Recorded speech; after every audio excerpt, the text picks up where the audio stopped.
are just waiting for the green flags to be waved around the track, as we will see some drivers coming out. And it is.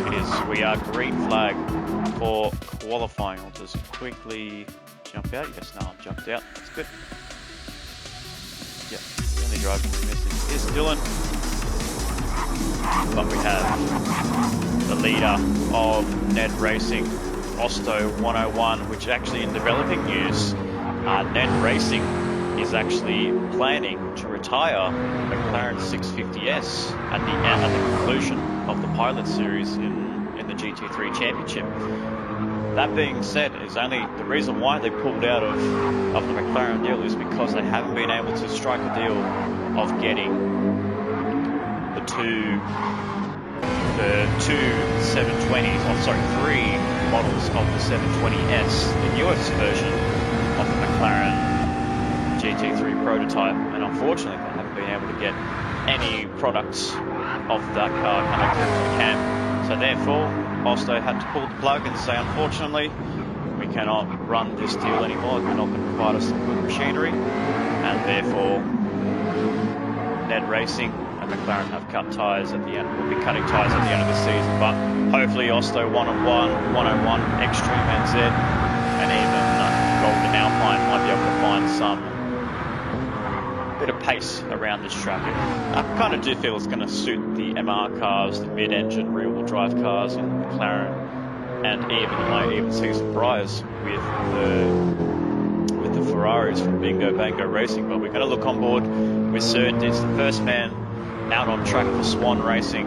Probably one of the most unluckiest drivers in the GT3 Championship. He's having been on a good form as of late, but unfortunately in three races actually, he's been hampered in with a lot of technical difficulties. He's been hampered with a lot of incidents that is not his fault. First round, Watkins Glen managed to put it into the Armco through the Buster, and then in round two, unfortunately for him, he had a collision with Osto 101, and then an engine malfunction, which brought his car to be driving as a 7-cylinder rather than a V8.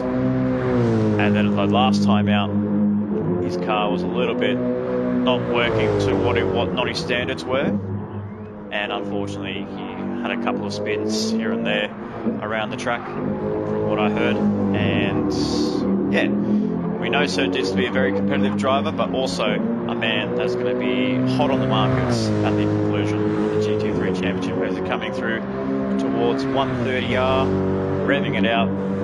I did say about 250, I'm not probably thinking about Formula 1 terms, so he's hitting at about 250 kilometers through 130R, through Casio Triangle, trying to hug the inside on the right, and then cut back to the left for the quickest run to the finish line.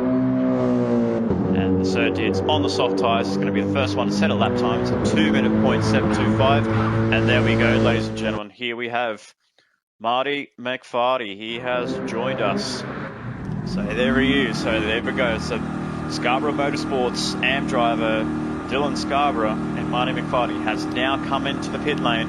Has now come out of the pit lane, I must add, and is ready to start his qualifying. Oh, I think he's had a bit of a wrong tyre settings. So there we go. But looking through the field, Pro-Am driver Gerald Scotty, the man on form, 2 wins out of a possible 3 rounds, with the other one going to Walker 17. So far, provisional pole position. Ozzy Hypnotic, what a season it could be for Ozzy Hypnotic, just 2 points behind his teammate, or not his teammate, his good mate, I must say, in Slapper's mate 117 in the Pro class, sitting in position 2. The first man that took out provisional pole position back at Watkins Glen. Slapper's mate 117, just 0.017 behind the leader of Pro-Am class in the championship. So the 2 mates separated by 2 points. Anything can happen at the conclusion of the Suzuka Grand Prix. Then we have one of the winners from Pro-Am in Walker 17, as we see Robbo have a disconnect from the lobby. Hopefully we get to see him back. And in saying that, it just kind of put off Walker a little bit, and he's had a little bit of a spin there. But one of the winners from Pro-Am Walker 17 after a beautiful race back at Monza at round 2, making a last lap, last corner overtake on Aussie Hypnotic. And what an overtake that was to take out his first victory at Monza and in MotorMotion E-Series in their debut series. Kuch 426, as we've just caught him going around onto the gravel track on the exit of 130R. It is very tricky, ladies and gentlemen, as we see some cars going through there. We're going to have a look at Bruce Lightning. We'll go on board with the man from Swan Motorsport. Swan Racing, I must add. See how he just starts to clip the curving on the right hand side, just go a little bit further wide, and you go on that AstroTurf. Your car's going to rotate around, as we saw with Kuch 426. Bruce Lightning coming through. Looks like it could be an improved lap time for him. Might be able to sneak himself under. Yes, Zubino 1.2 still stays in 7th, but not far behind his Swan Racing boss in Walker 17, which has now been eclipsed by Extreme NZ. So first McLaren's in 6th place. 7th place, I do apologise. So McLaren struggling to find a bit of pace at the moment, as well as the Ferraris, which 426 the fastest from Bingo Bango Racing. Then we have Chops 1983 just outside the top 10. Golden Alpine, Roddy Noggs and Marty McFarlane rounding up in 14, which we're not sure to see where Robbo could be. Hopefully he might be able to find his way back in, otherwise he'll be starting last. We've seen some improvements on the timing board, on the timing screen. Slapper's mate 117 is 7/10 clear of Aussie Hypnotic on provisional pole position with only about 13 minutes to go. Slapper's mate 117 ahead of Aussie Hypnotic, who looks like he's struggling to find a bit of grip on his Corvette at the front. Really wearing out, really front dependent this track, really trying to find the turn in points and really try to make sure that this car can save its tyres throughout this 34 lap race, which all three tyres, I do apologise, are compulsory. The softs, the mediums and the hards, they must be used at least once throughout the race. So we'll see some really good strategies coming through the drivers this evening as Aussie Hypnotic is coming through towards the final corner. Shortest run towards the finish line, and he's just gone into the pit lane. So we have Girolard Scotty and then Squirrel 18. Squirrel improving his lap time, but 3 of the WTCC cars inside the top 4. That just shows how dominant they've been all season long. WTCC really bringing out the big guns with the BMW, and BMW loving what they are seeing as the manufacturer, seeing their cars up at the front with GLR Scotty winning twice and potentially bringing 3 more titles back to the factory in WTCC and at BMW headquarters. But Squirrel's up on his lap time as we go for an onboard lap with Squirrel 18. So kick back, relax, and enjoy this lap from Squirrel 18, the leader of the amateur class.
Squirrel 18 coming through towards the final corner. He's just struggled a little bit on that previous lap, so he's not able to find some grip, so he'll be looking to come back into the pit lane for a new set of boots and try and move himself up further on the grid. But he is the fastest of the amateur drivers, with the next fastest, I believe, is Bruce Lightning. Yes, so Bruce Lightning from Swan Racing, currently P2 in amateur class and sitting P9 overall, with the next one in Golden Alpine in 12th, Roddy Dongs in 13th, and then Marty McFarty in 14th. So 3 drivers outside the top 15. And I've just seen Robbo Sport, yes, he's just come back into the lobby, so all the issues have been rectified from Scarborough Motorsports. A bit of a scare from Scarborough Motorsport, I must say. Marty McFarty having some wheel issues, and then Robbo Sport having some issues with the car and connections into the lobby. So 2 of the 3 cars have not been able to get themselves solidified and actually keep themselves in the lobby without any problems. The only driver is Aussie Hypnotic to be clean, touch wood. But Aussie Hypnotic on fresh tyres as he comes through Degner 2. Is he up on Slapper's mate's time? No, he's actually down, so he's losing a bit of time. We'll keep an eye on the progress of Aussie Hypnotic to try and take out provisional pole. Kutch has actually improved his lap time there to 2-minute 1.1, so that's actually a really nice lap time as he re-enters the pit lane for some fresh tyres.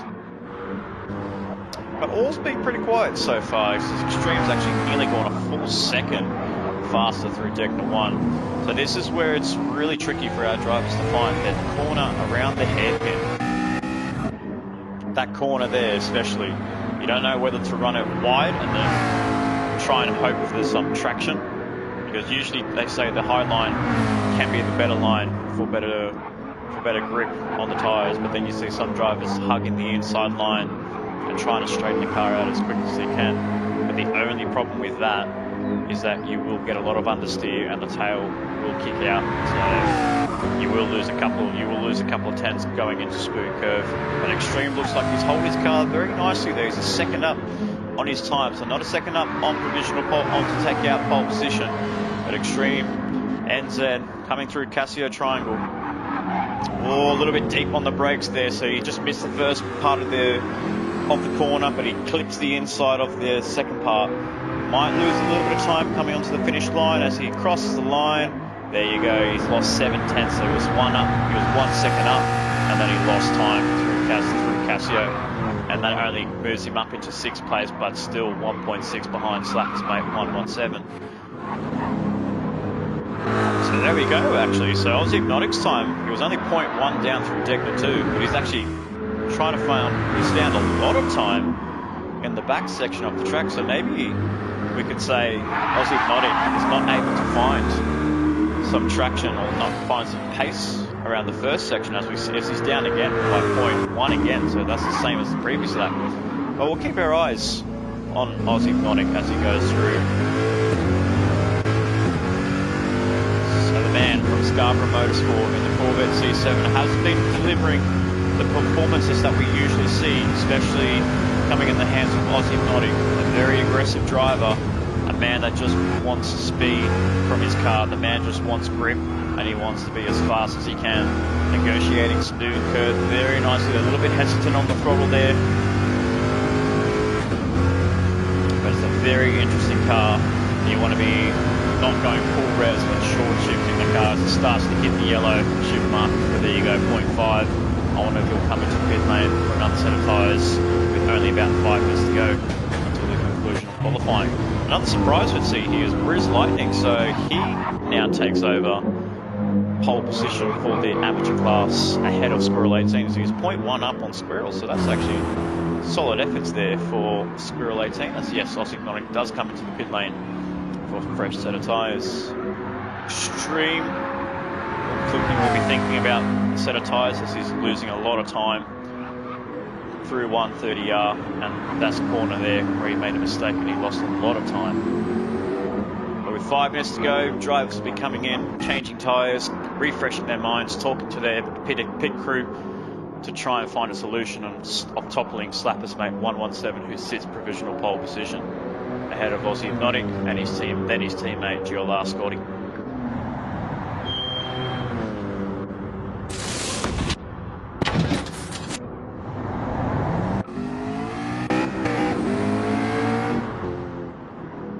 go through to the YouTube comments, we'd like to thank everyone so much for joining us this evening. So good day, good evening to Shadow GT007, Extreme Mojo, Mojo, Mojo, Mojo, Mojo, Mojo, Mojo, Mojo, or Joe. I believe that is Extreme's beautiful partner. Watching her partner go around, currently in P7 with only about 3 minutes to go to the conclusion of qualifying. Roddy Donks jumping in as well. Tim O'Reilly supporting Kutch 426, who is just inside the top 10 and found some improvement on his lap, but not enough to push him up further up into the grid. And then we have Tony Griffin, the chief, the crew chief, and the race engineer from WTCC, and then Andrew Scott coming in to join us as well. So good to see some drivers joining us on the in the comments below. So keep chipping away, keep writing away. I'll read you guys out. I'll make sure I read your comments out throughout the coverage of the finale and round 4 of the Trak Racer GT3 Championship. Proudly brought to you by MotorMotion E-Series, sponsored by Trak Racer. I did see an improvement there by one of the drivers, if I wasn't mistaken. Yes, it was actually. So Chops 1983 in the Ferrari inside the top 5. So that's actually really good. He's lost time there, so he may come into the pit lane. He may have to go one more lap. And looking at those tyres, you can see the harsh nature of tyre wear around this track is incredible.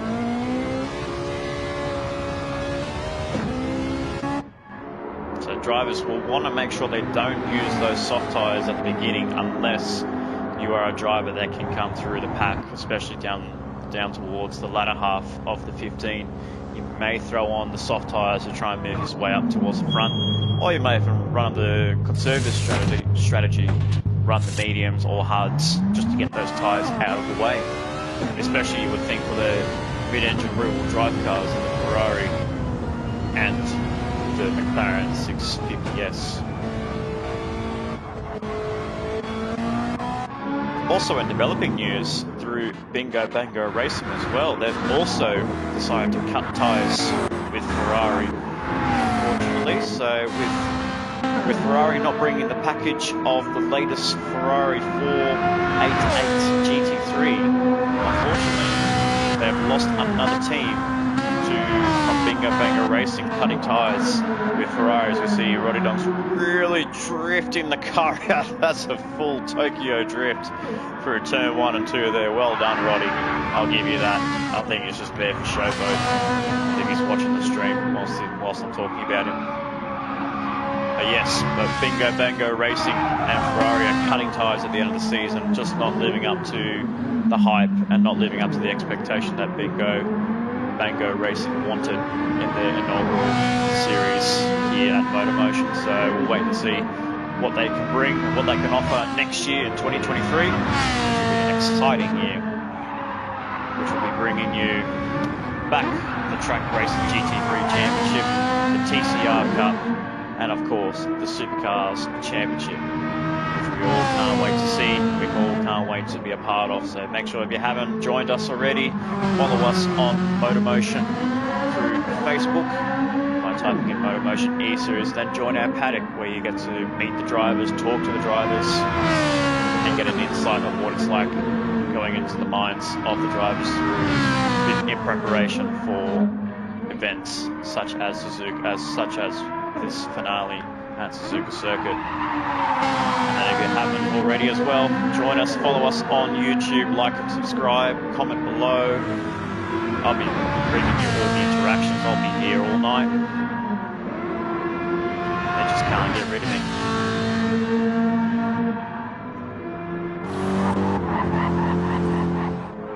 With less than a minute to go, we still have Slapper's Mate 117 on provisional pole position. Ando 787 is predicting a 57. It could potentially happen. I've managed to try and get myself into the 57s in the Porsche 911. It is doable. So Slapper's mate 117 can really push that car out and really wring the necks off his BMW. But I don't think he's going to get into the 57s unless he has a really good final section. But Slapper's mate is up on his time, which he set a 1 minute 58.371, and Aussie Hypnotic is right behind him. Aussie Hypnotic is not letting him go whatsoever. Aussie Hypnotic 0.067 behind his mate, Slapper's mate, and Aussie Hypnotic has just come into the pit lane, so I think that is the end of qualifying for Aussie Hypnotic. So Slapper's mate looks like he could be the only driver to topple off himself and see if he can get faster around the track as we go onto the back straight through 130R. Let's see what his car does. Let's see what his car behavior is like. Will he go flat? Will there be a lift? He's up by 0.059. Oh, a little lift off the car. Not able to keep it flat, but really hard onto the brakes. Just past the 100 board, turned into the first part of Casio. And then the second part, ooh, nice entry.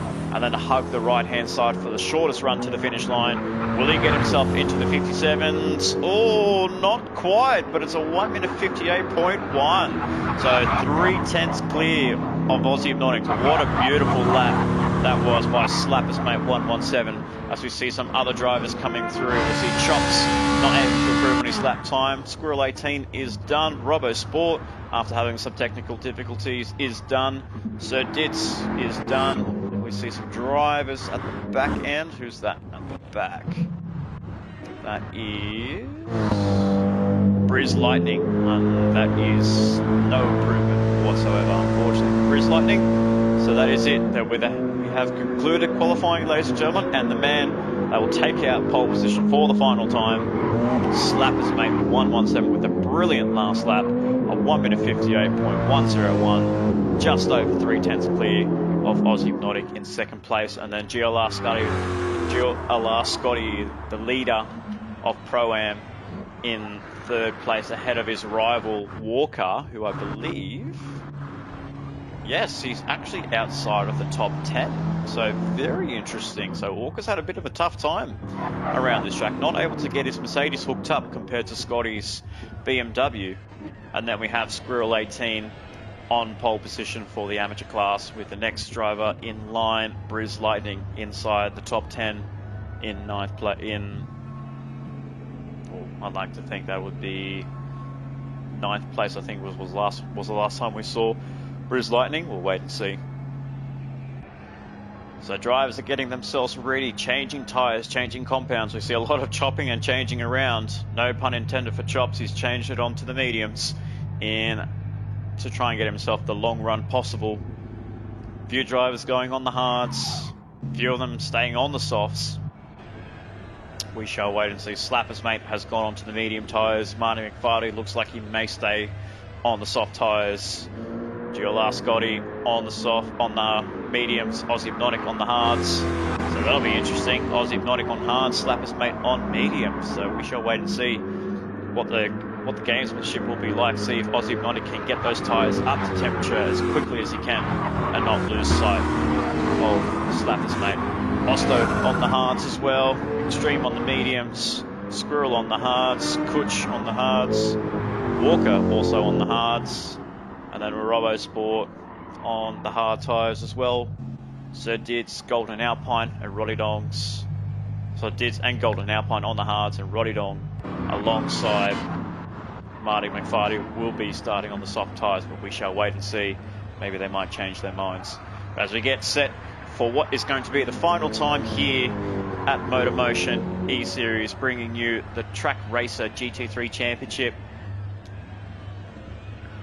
For the finale at Suzuka Circuit, we'll be bringing you all the race coverage in a matter of moments. So stay tuned, grab a drink, enjoy yourself, kick back on the couch or on the deck chair or on the garden chair. That's what Ando usually has when it comes to racing himself. So you never know. So whatever chair you've got, pull it up, sit back and enjoy this coverage.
have the two best mates from WTCC with Aussie Hypnotic joining rivals Scarborough Motorsport in a heated rivalry between the two. Only 2 points separates Slapper's Mate in first and Aussie Hypnotic in second, which will be starting in first and second for the finale of the MotorMotion Trak Racer GT3 Championship. GLR Scotty's got himself 9 points over Walker 17, as we've seen another disconnection from Robbo Sport as well. So something is happening from Scarborough Motorsport. That's the third time that Scarborough Motorsport has had some technical difficulties with their cars. This could mean a rear of the grid start for Robbo Sport. We're not too sure. So fingers crossed he might be able to find himself back into the lobby as quickly as he can. With Squirrel all but certain taking the amateur class. No, so we won't be seeing Robbo Sport racing. So that could be the end of Robbo Sport's campaign at MotorMotion E-Series. But we'll keep an eye on that and we'll hear some developments come from Scarborough Motorsport. But what we do know, Slapper's Mate 117 on pole position, rolling start for our 14 drivers of Robbo Sport, not starting the race.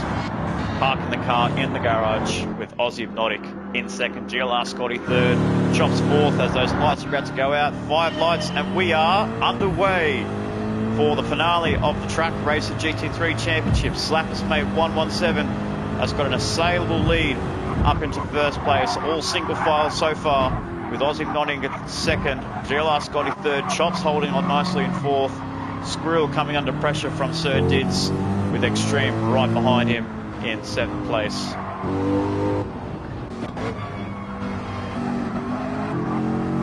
So I'll just duck out quickly to try and fix the cameras up. There we go. So Slapper's Mate on those medium tyres, pulling away in first with Aussie Hypnotic in second.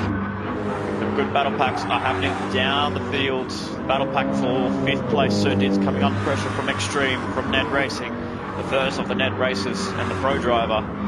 In 7th place, right behind is Riz Lightning in 8th place, second in class, but 8th overall. Then we have Marty McFarty in 9th. His rival, Squirrel 18, is inside the top 5, so Marty needs to make those positions as quickly as he can.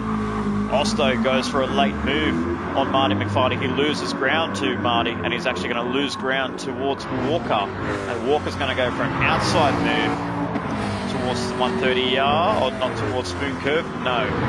Looks like Kutch is going to go for that inside move. Does he make the move? Can he hold it? No, he's going to give Walker the position. So that's some smart driving for the opening lap. Just remember, it is 34 laps, and our drivers need to have patience around the track because it can bite you if you get it wrong. But what we do know is Slapper's Mate 117 clear ahead of Aussie Hypnotic as he negotiates Casio for the first time. That won't be the last time. He runs the car a little bit too deep, missing the first part of the corner. That's the first part of Casio done 33 more times, and we may see a lot of champions being crowned this evening, but that's the first lap done. Slapper's still ahead of Aussie Hypnotic. GLR Scotty in third. Squirrel 18 has made the move on, I believe that was Chops, and Chops has actually made a mistake, so something's happened to Chops that we have just missed out on. Has he got damage on his car? No, he doesn't. So he's just made a crucial error on his own, and that's actually dropped him down from potential 4th at the end of lap 1 to all the way down to 14th and plumb last. Very unfortunate for Chops. I do hear there was he did touch the outside line through 130R. That caused him to spin. Luckily for him to save it, to get it out of the barriers, and that saved him from causing any more damage to his car and making an early pit stop, an unscheduled pit stop. But we have about 2 seconds between the two drivers. Slapper's Mate and Aussie Hypnotic first and second in the Pro Class Championship. First and second on the road with GLR Scotty, the lead Pro-Am driver. Two race victories under his belt behind the Pro drivers. In 3rd place, Squirrel 18, the leader of the amateur class, in 4th, under pressure from Sir Did 72, the man with the misfortunes of not having the best season in the inaugural season of the GT3 Championship, is looking to put pressure on Squirrel 18 as he thinks about a move through Spoon Curve. No, he won't be able to do that because you really have to have trust in the driver to give him enough room to go for an inside move. But he's going to sit back, tap into the slipstream, compose himself. He's on the hards, Squirrel's on the hards. And then we also have Extreme. Actually, he's on the soft tyres, which I've noticed as well. So Extreme on softs in 6th place. So it's going to be very interesting to see what Extreme does through strategy, whether he's going to go a soft, maybe a back-to-back soft, and then use the harder compounds towards the end to keep him going that longer distance, or whether he might just chuck on the hards in the next stint. We will wait and see. As a conclusion of lap 2, we're on to lap 3 now. Grizz Lightning holding on to 7th place nicely, and Osto inside the top 8. So 2 Ned cars inside the top 8. That's a very good sight to see on their farewell for McLaren and Ned Racing. Walker 17 up into 9th place, but he's 6 positions down on GLR Scotty, so he needs to get the move on if he wants to get anywhere near Scotty. Scotty's on the mediums, and I did see Walker's on the hards, so someone has gone off there, I believe, because I did see Osto move up the grid.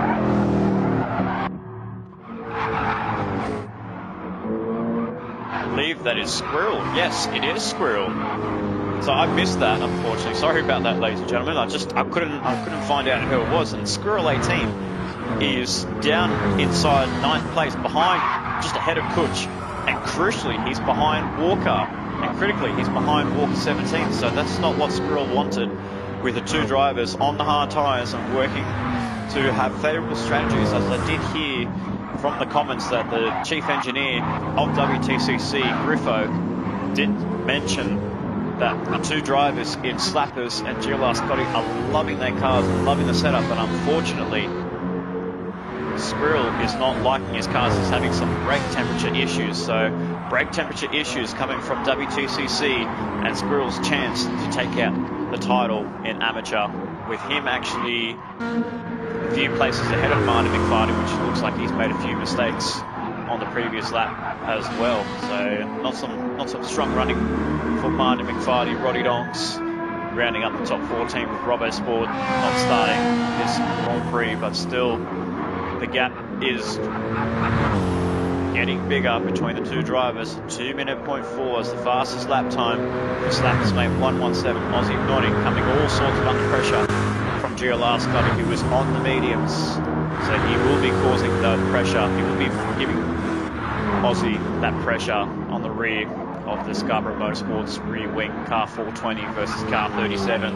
The battle for 2nd place. This looks to be one of the closer battles, but then we have that mid-pack battle with Sir Dids and Extreme. Extreme on soft tyres as we go for an onboard with Extreme NZ. As we did say, it is very tricky to make a move through the S-curve, but he's going to go for the outside move as I predicted. No. Oh, he's trying to barge his way through, and it looks like Sir Dids coming all under sorts of pressure. A little bit of contact has flustered the driver. Car 72 having some issues in the Mercedes, and Extreme all sorts of pressure applying towards Sir Dids, but Sir Dids holding his own, not losing position, keeping 4th ahead of Extreme. Grizz Lightning rounding up the top 6 inside. Oh, as I say that, as I just cut to him, he just clips the curving outside Degner 2, and he's lost ground, and he's got damage as well. So that is damage for Grizz Lightning, the amateur driver, who was actually the lead amateur driver, I must add, before that incident. And a Degner 2 just clips the grass, clips the gravel, I do apologise. It is very easy to do. You feel like you've made the corner, and then all of a sudden the car will just understeer, and then you can dip the rear wheels onto the gravel trap, and it will just spin you to the right hand side under the bridge. Very unlucky for Grizz Lightning, and an early pit stop will be made for the man in car 55. Actually, no, it is, I believe it's actually light damage. Actually, that's interesting. I thought it was on heavy damage, but these guys have managed to get the car fixed. Bit of a controlled Alt-Delete for the drivers in Swan Racing. And getting that car fixed and keeping that car 55 away from the pit lane, and trying to compose himself for the next 30 laps to go, but with no changes towards the front. We'll see Kutch. Oh, I did see a driver back there have an incident. That was Was that a Ferrari driver? No, it wasn't.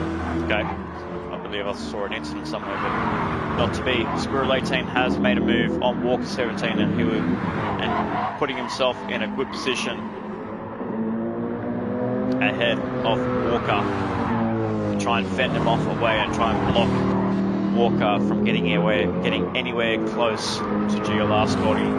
Walker's got a lot of work to do on the hard tyres, and Scotty is on the mediums as we see a side-by-side action between the Swan and Ned Racing, and it looks like Extreme has gone onto the outside, which Surtees has just given up, thinking he's not going to be competitive enough, and just gives that position to Extreme, and Extreme with a bit of poor traction coming through Degner too, so Will Dids come back into the hairpin.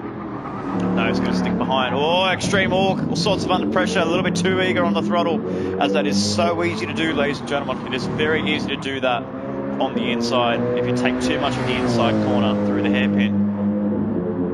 And Extreme got away with that ever so slightly, keeping that car in 4th place, and Surtees holding on into 5th. Squirrel 18, the leader of the amateur class, in 6th place, holding up Walker. Kuch 426 in Pro. I believe he is the last of the drivers in Pro. Yes, he is. So all Pro drivers inside the top 8, which is good to see. The Slap has made ever increasing that lead, and there we have GLR Scotty has made a move on Aussie Hypnotic there, so the medium tyres are working very well for the WTCC boys, for Slappers Mate and GLR Scotty, both making those medium tyres work. Unfortunately for Scarborough Motorsport, those hard tyres are not working at all. They're not generating temperature as quickly as they'd hoped, especially through the practice sessions. They look to be going really well on the hard tyres, but they just did not know what pace WTCC would bring out. And especially on those medium tyres, they are flying through the field. It's actually a really good pace on those cars, and actually saving some pretty good tyres, I would say. Yes, GLR Scotty's actually saving some very good tyres, keeping that tyre wear in bay. The man with the strategy at Watkins Glen with tyres, the man that had a very good tyre strategy, was a very good at tyre management, I will say, at Watkins Glen. Actually led him to the victory at Watkins Glen. So GLR Scotty playing that to his cards again. So we also have Slappers Mate, so he's also losing tyre degradation as well compared to his teammate.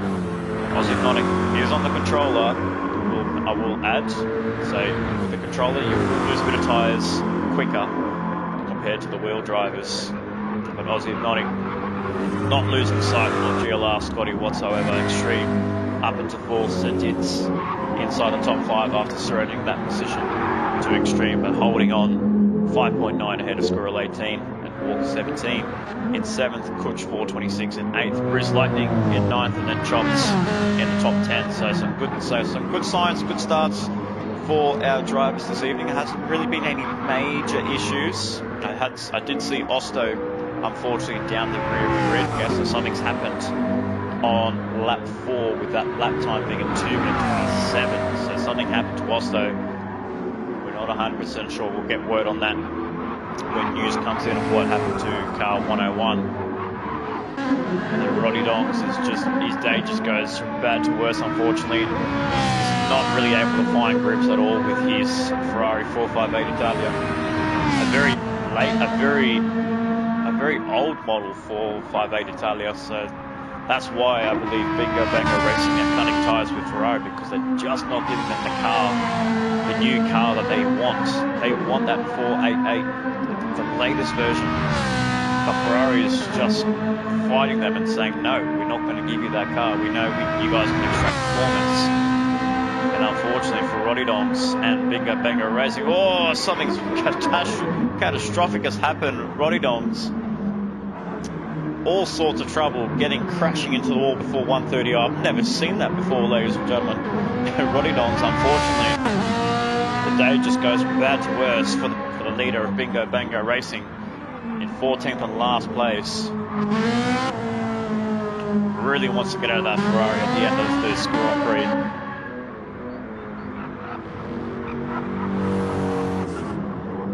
just coming to the pit lane now, but we're on lap 7 on 34. The gap is 8.7 to GLR Scotty, so the two teammates putting some good consistent laps in, with Slapper setting the fastest one with a 2-minute .4. Some good consistency coming from the pro driver, the championship leader in pro class, separated by 2 points between him and Aussie Notting. 2 minutes .4 on lap 3, 2-minute 1 flat, and then 2-minute .7, 2-minute .7. Let's see what this next lap does for Aussie, for Slapper's mate 117.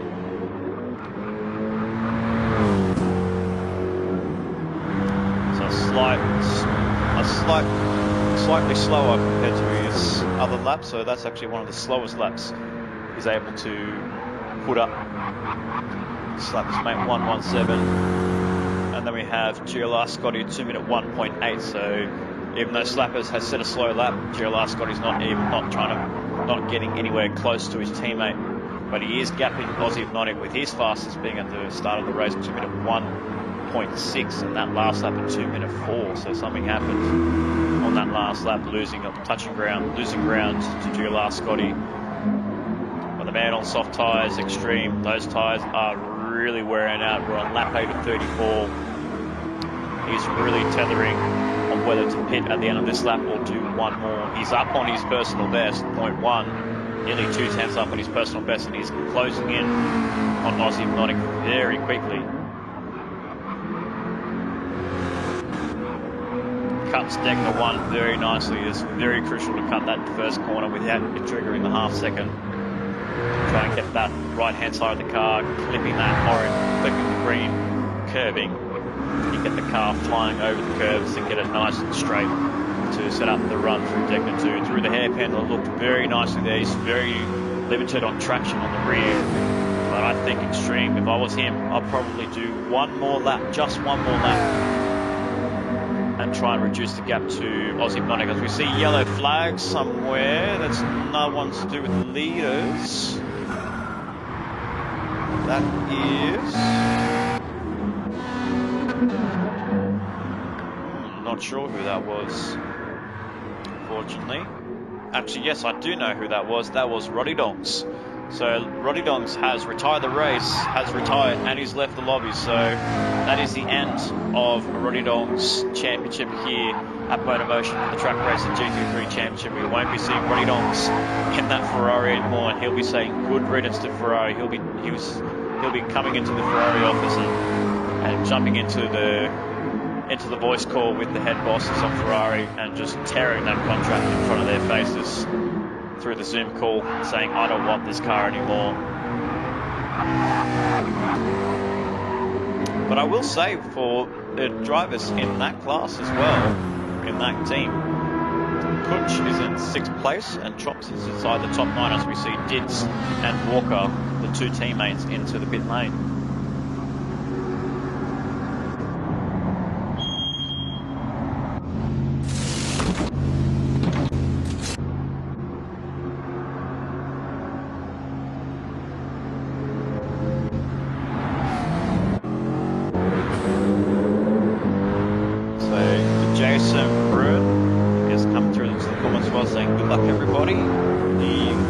Relative to Squirrel.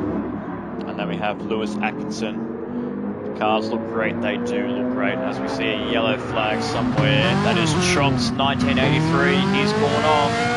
I was giving praise to Bingo Banger Racing, getting at least 2 drivers getting some good form in that car. Oh, Chops nearly put it into the gravel again. He's done it again, and that is another one of the Bingo Banger Racing's having major issues. As I did see there, Walker 17's got a 3-second penalty.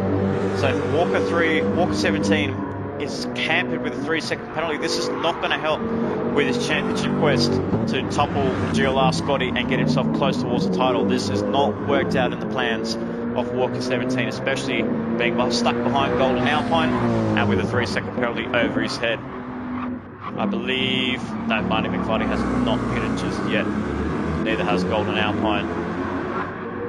The Golden Alpine having a nice run inside the top 10 for the time being. Without pit stops being made. Setting some good lap there, 2-minute 4.5. Really good lap time set by Uncle Mark. And Walker unfortunate for him. That 3 seconds is going to feel like an eternity, so let's just ride on board with Walker and just see how long, how excruciating this 3 second penalty is going to be. 1, 2, 3. Yeah, there you go. That's just dropped him just to below 100 kilometers an hour. Thankfully for him, he's got a gap over Chop's 1983, but that's really hampered his charge to being Pro-Am champion. GLR Scotty in second place. Just 8.4, so he's closing the gap slightly on Slapper's mate 117, so he's keeping good consistency in the 2-minute ones. Same with Slapper's mate. Slapper's a 2-minute 1.3, 2-minute 1.6 on lap 9. But Scotty actually just being a little bit faster than Slapper's mate 117. I think he's got the edge. I think he's got the competitive edge over Slapper's mate 117 at the moment on these medium tyres. As you see, Slappers is really wearing at the fronts compared to GLR Scotty. He's doing very well. He's the king of tyre saving, of tyre management, GLR Scotty. That's why he's got 2 victories under his name.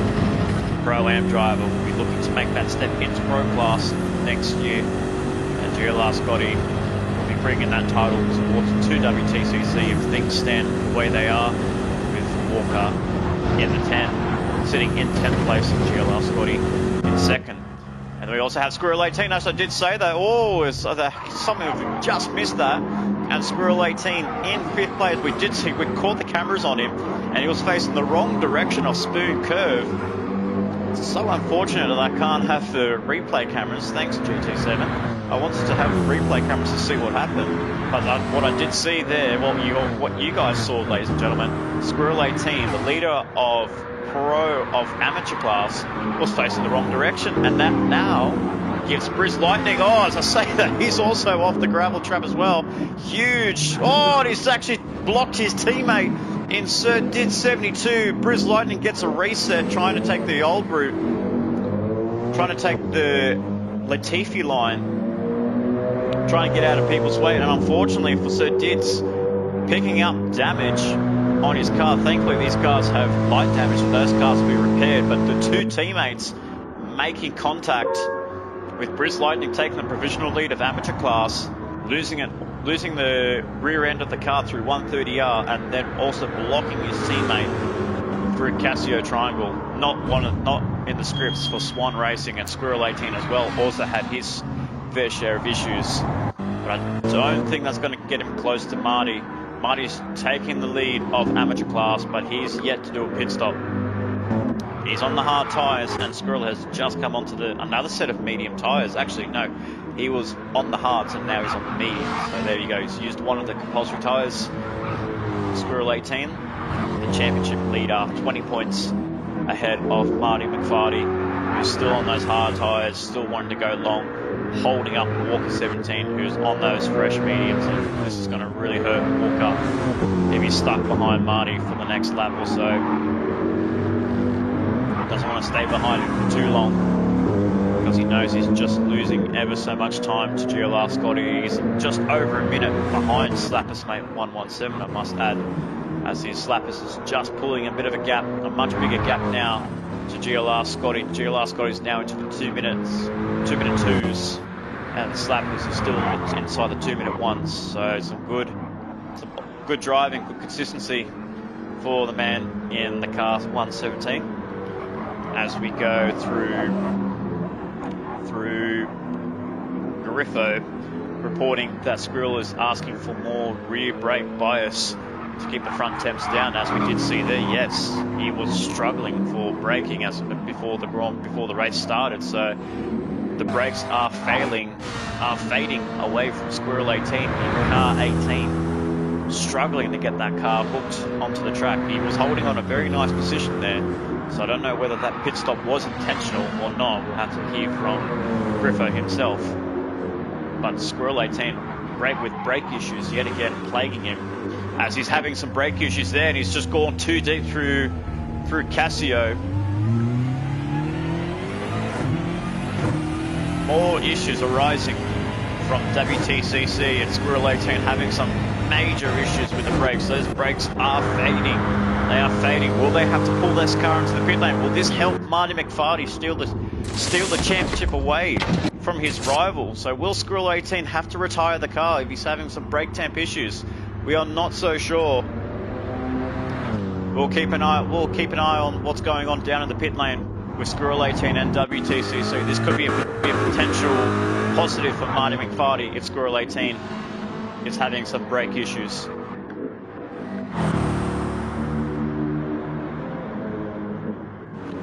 Ferraris are a bit loose. They are a bit loose, but we can see Kutch is actually doing a very nice job there in P4 on the hard tyres since the start, and he's actually saving some really good tyres.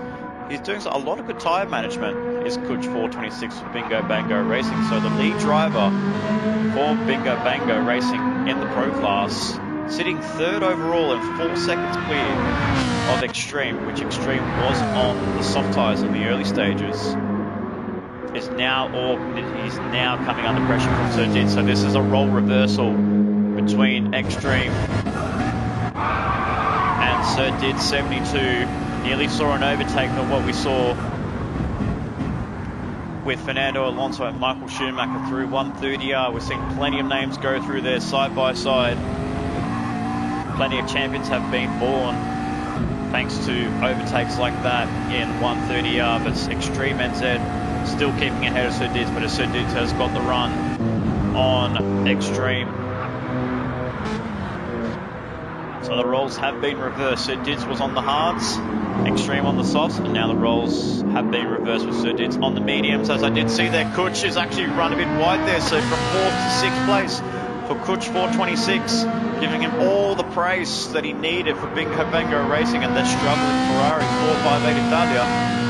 Kutch 426 struggling on those hard tyres or making a huge mistake through turn 1, through the first corner, and dropping all the way down to 6th place behind Sir Dids, who's now in 4th in class behind Extreme. Extreme takes over 3rd from Kutch. Sir Dids 4th, and then Kutch rounding up the top 5 in class. But 5 of the pro drivers inside the top 6, with GLR Scotty the exception for Pro-Am, 2nd on the track. As we see Walker 17 finally make the move on Marty McFarty, as Marty actually did come into the pit lane not long ago, but Walker's now sitting 2nd in class. Now Squirrel 18 still the leader of amateur, with the unfortunate DNFs from Roddy Dongs at Robo Sport Racing. Robo Sport Racing actually not making the start, having some technical difficulties getting that car working, having an engine malfunction, engine problems arising at Scarborough Motorsport. We saw some fly-by-wire problems with pedals from Marty McFarty in amateur.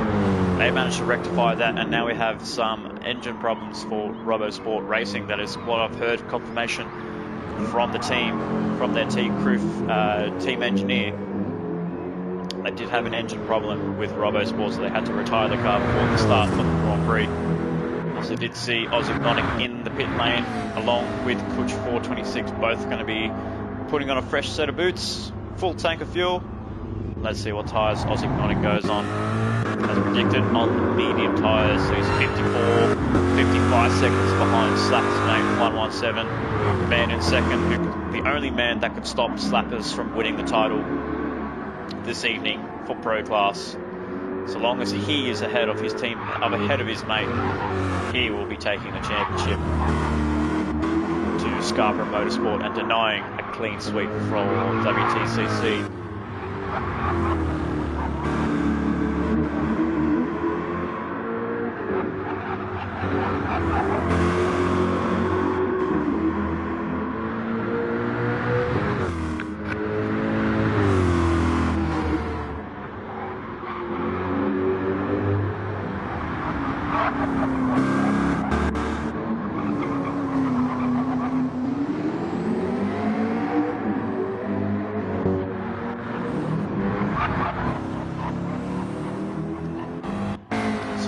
laps to go. We see Slapper's mate finally making it into the pit lane. 5 litres of fuel, changing those medium tyres. What about GLR Scotty? He's going to go for one more lap. Yes, he will.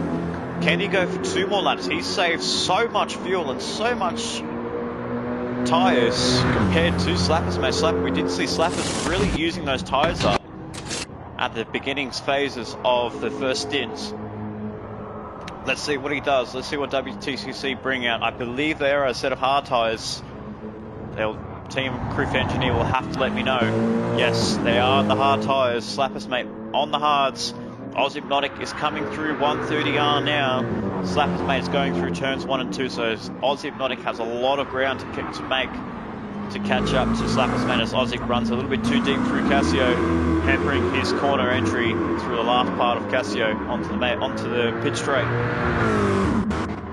Sir Dids and Extreme, 3rd and 4th.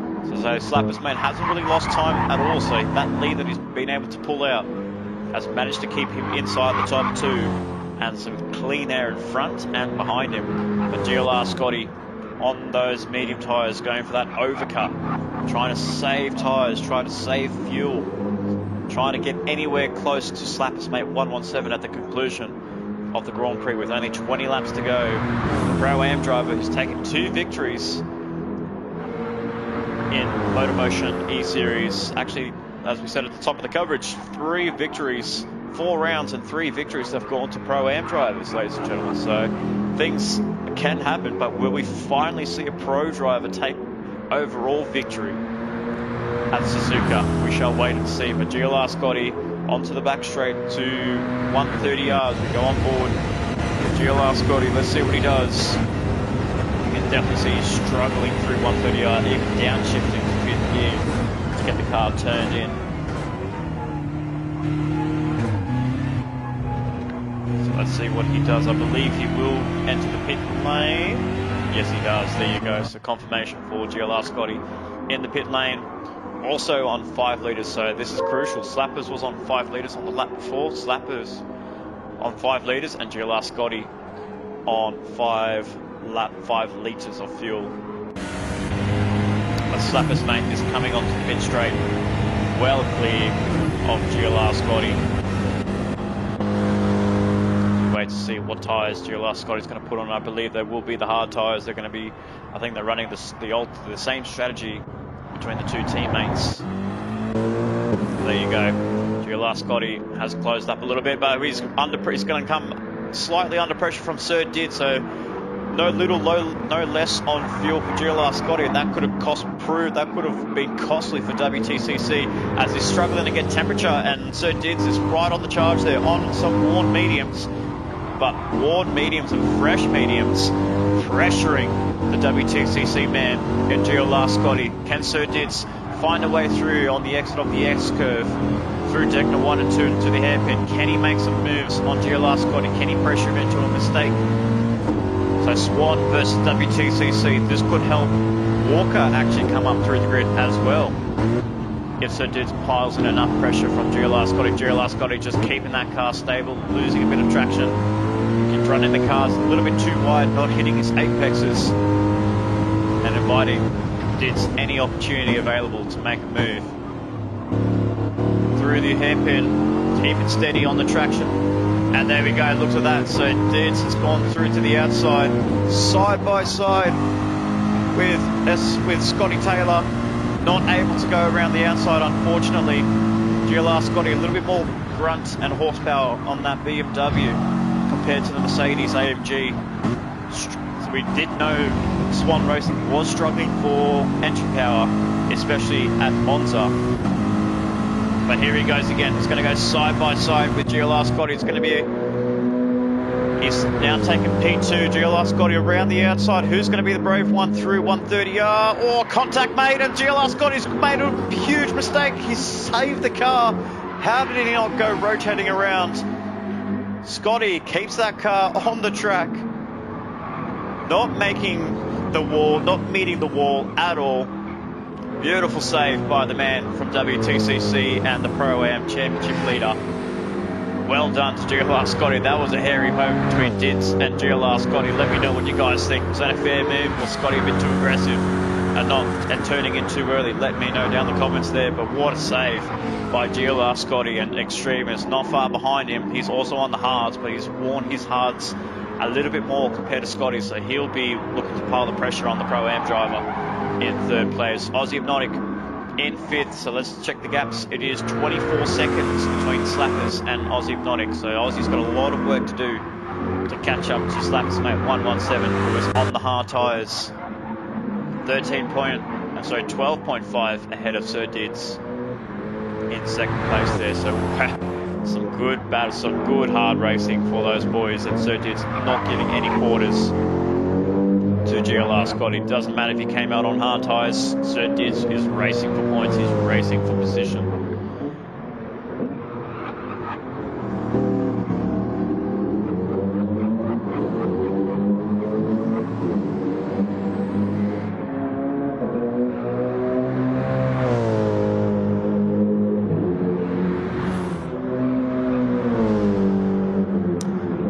Interesting developments here at WTCC. We're hearing that they could be playing some team orders here. So the rumor has it that WTCC bringing out the big guns, bringing out the team orders there. But I'm not so sure how long ago that was. With GLR Scotty in third place, Slappers in fourth. So I think Slappers is still able to keep that first place, but he's losing time. He's losing a second. Just over a second to Sir Dids, and Sir Dids is really coming in. I don't know if you guys remember from Bonza, it was the same situation. Slappers mate 117 was really slow on the final stint, and Sir Dids had a V7 instead of a V8 Mercedes AMG, and Sir Dids was really hounding the pressure on the back of Slappers mate 117 after rectifying the engine problems from Swan Racing, and Sir Dids is closing that gap, but look at the fuel indicator, he's gonna have to pit. So what was looking to be a good solid outing for Sir Dids 72 on this stint, mind you, is gonna have to make an early pit stop after I believe he pitted in the early stages on lap 8 or lap 7, I'm not 100% sure, but GLR Scotty really struggling to get tyre temperature up, and Extreme is on the back of him. Oh, just clips the gravel there. That's very scary when people do that. Extreme clipping the gravel trap on the outside through Dunlop, through the 200R.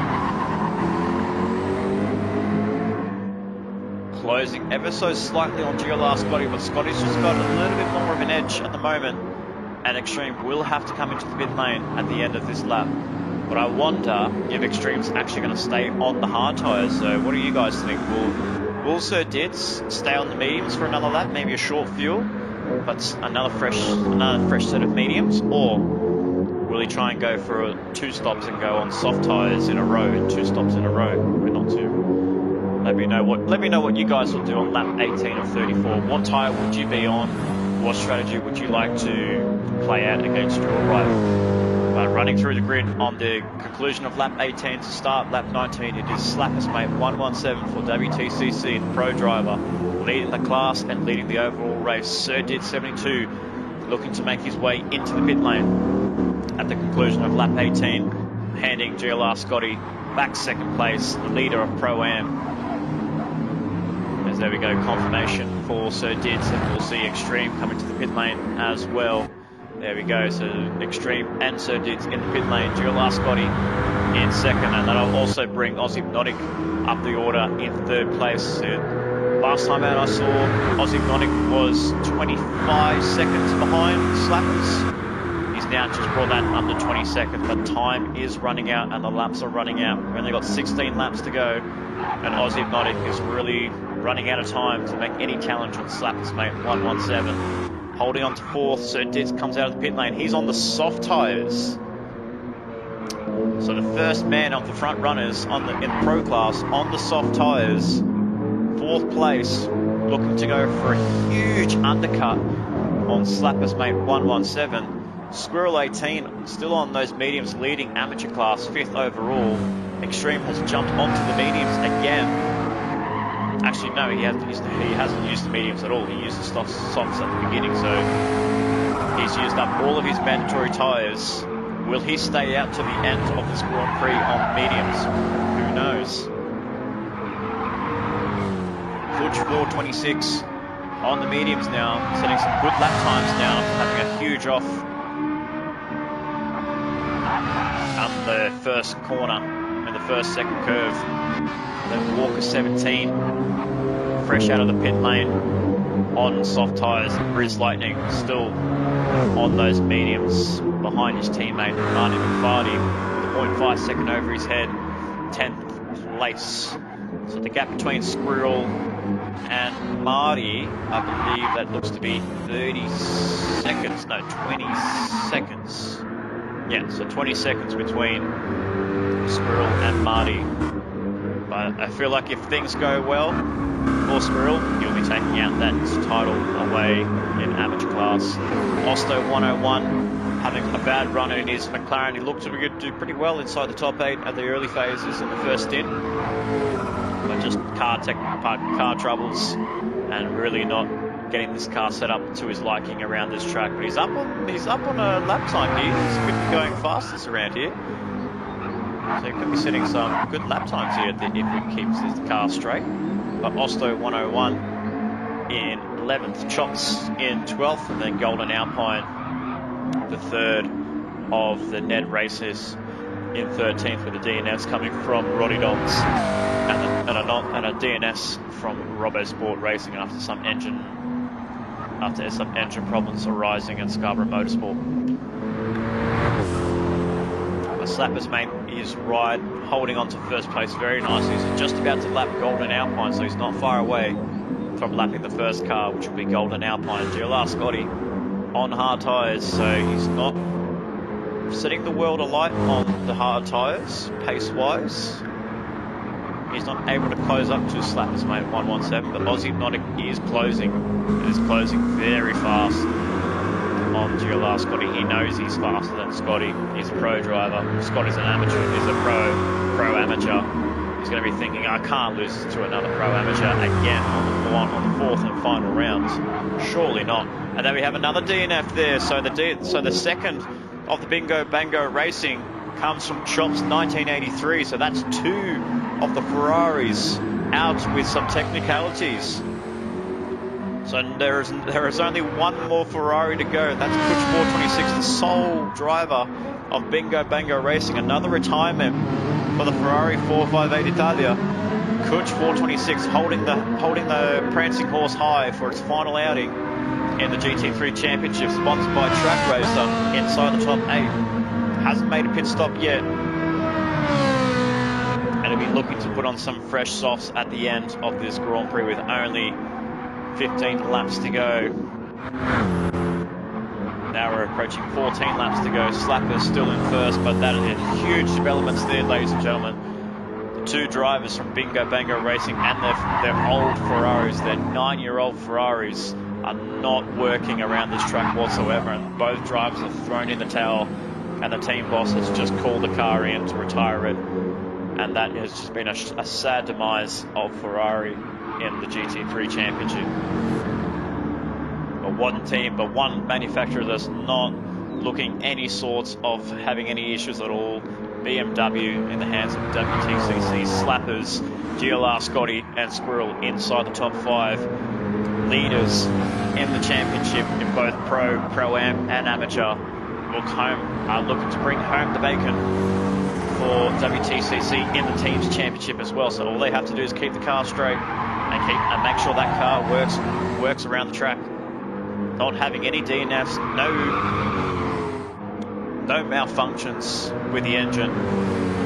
Keeping that cars in one piece. As Extreme is right on the back of Squirrel 010 after making a pit stop on those medium tyres. Looks to go to the end of the Grand Prix on that. We shall wait and see what Extreme does.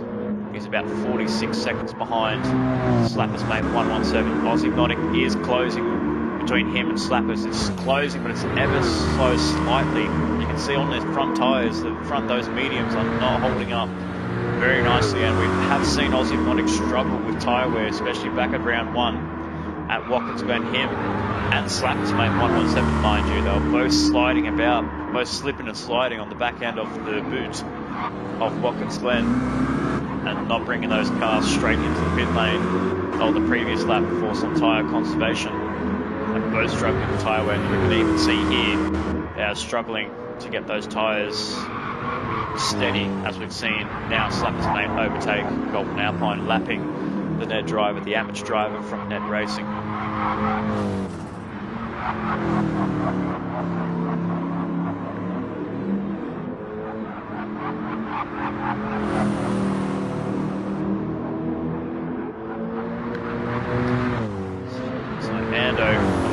You can go 16 laps on the soft tyres, no problem. Alrighty, my friends. If you wish to put your entry in for next year, do let us know. Put your name in the comments in the MotorMotion E-Series Facebook page, and then you might be able to score yourself a team, my friend. See if you can work your tyre strategies that we've seen in all sorts of league racing, my friends. And we have Lewis Atkinson saying the Ferrari isn't that bad. Yeah, I do agree, Lewis. I do like the Ferrari, especially around a track like this. It is obviously, yes, it is very hard on the tyre wear, especially with this nature of tyres. I believe it's set to 3 times tyre wear, 3 times fuel.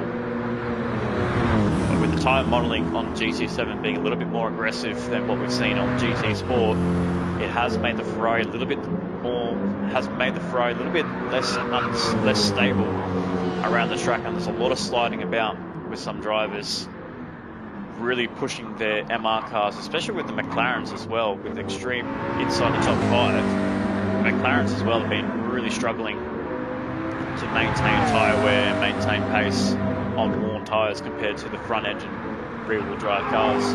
But yeah, I will say I do like the Ferrari. I had set some good lap times here. I was actually setting some good lap times against Slappers Mate and Aussie Hypnotic there, just showing them what the Ferrari could do.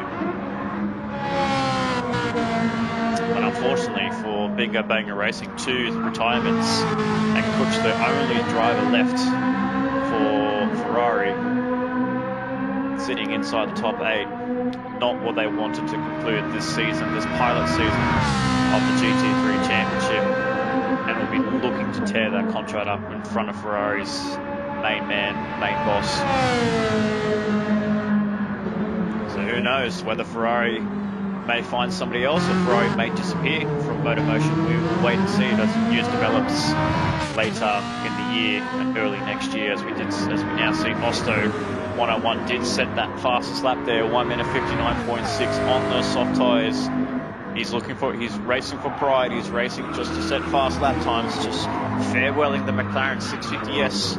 Unfortunately, not able to strike a deal to get the 720S on the track next year. And Osto 101 wringing the necks out of the 650 to get the fast lap times around.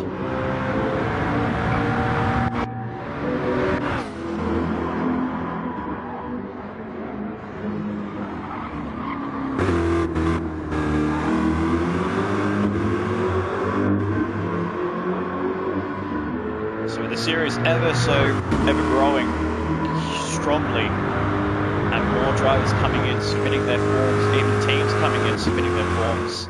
Next year's GT3 Championship could bring new manufacturers into play, so we could see the return of Corvette, Mercedes and BMW. Maybe we may see a return with the Ferrari and the McLaren. We're not too sure, but not in the hands of those 2 teams. We could potentially see some more cars coming in, so we could see, I'm hearing rumours as well, the rumours are going by that Ned Racing has Osto 101, Joel Austin, has managed to fly over to Germany to sign a secretive contract with Porsche to bring the 911s onto the track. So there's only a rumour, we're not too sure, but it looks like Joel Austin may have been spotted in Germany, in Stuttgart, trying to get into the head offices of Porsche to strike a deal for next year to bring the Porsche 911s onto the track. And as we saw in the early stages in the hot lap, the Porsche really drives nicely around this track.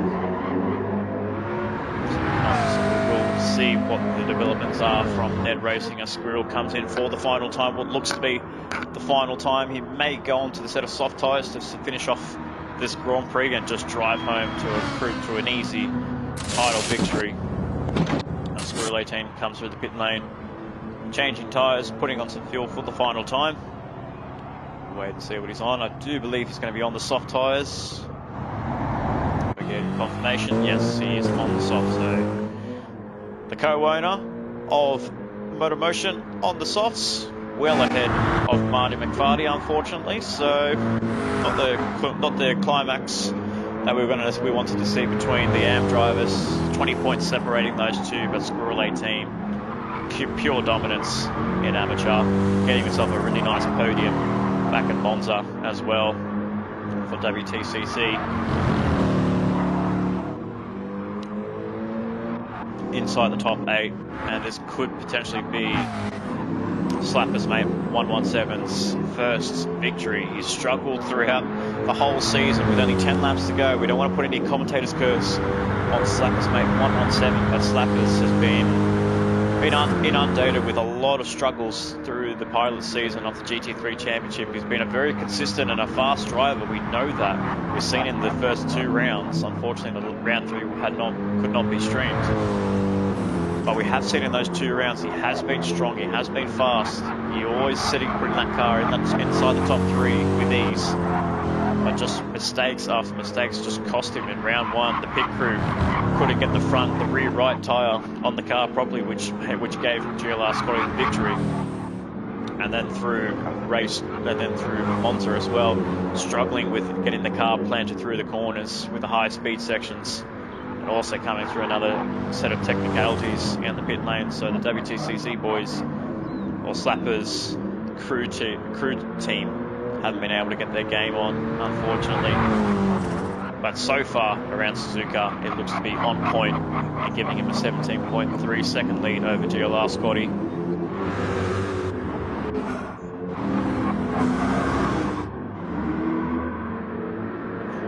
As we see Aussie Hypnotic really bringing those tyres out. Oh, he's just clipped the gravel. Has he saved it? He has saved it. Oh, that was a hard moment there for Aussie Hypnotic.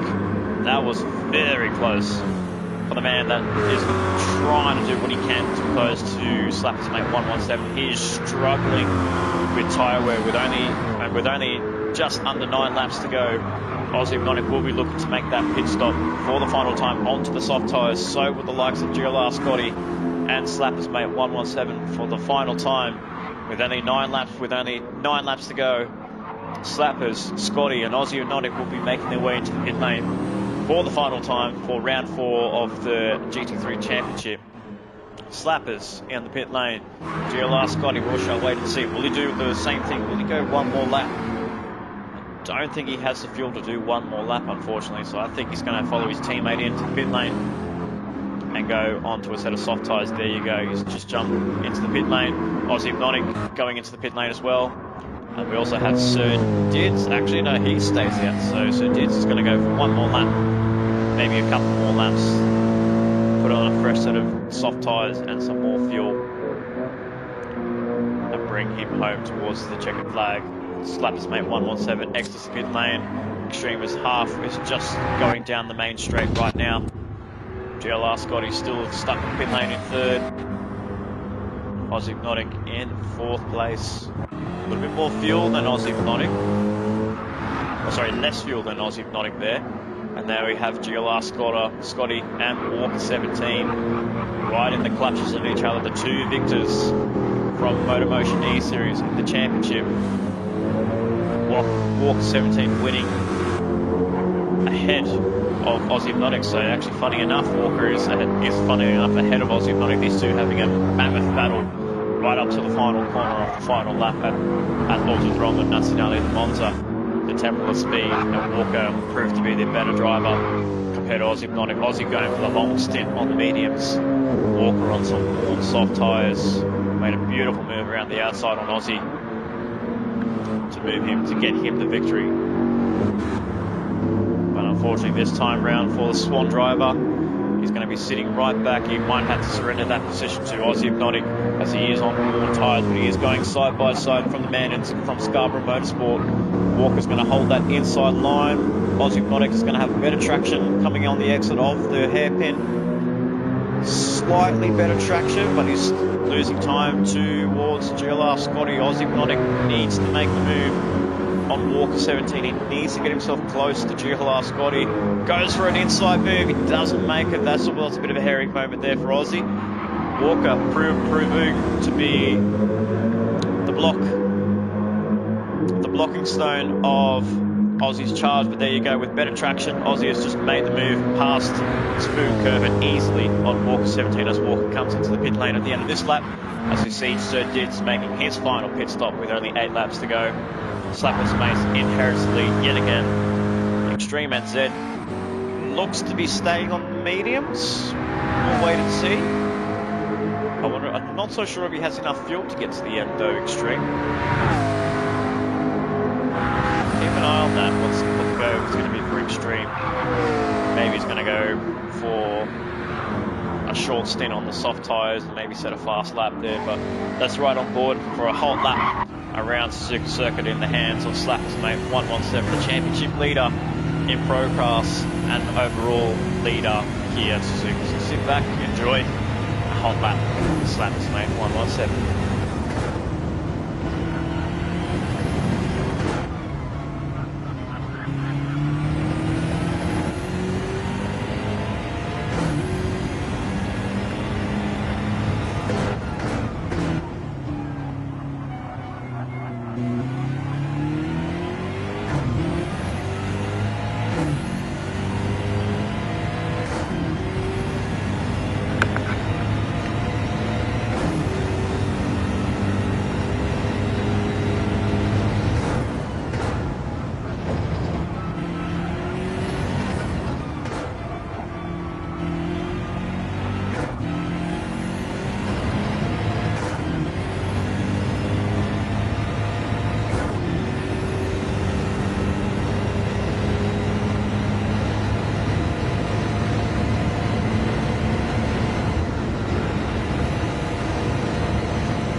Now we see Extreme going into the pit lane for the last time, surrendering those positions. Making his way into the pit lane for the final time will be Extreme. Bit of a tough day for Extreme. Tough day in the office for the Net Racer. Unfortunately not the package that they wanted around Suzuka. Maybe he might get himself ahead of Walk 17. Be close? No. And Extreme's come out pretty clear ahead of Walk 17. On that one, on that mistake. A bit of a tough time for Extreme. It had some really good early pace there on the soft tyres in the first stint.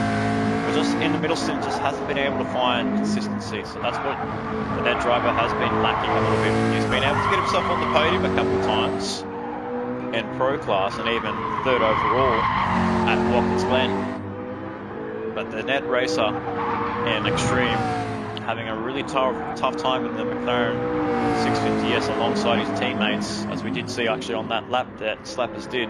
We did see Golden Alpine going for an excursion before Degner 1, and just days ago goes from bad to worse after missing the first round at Watkins Glen, just not finding the groove in the McLaren 650S as they terminate, as Net Racing decides to terminate their contract with McLaren.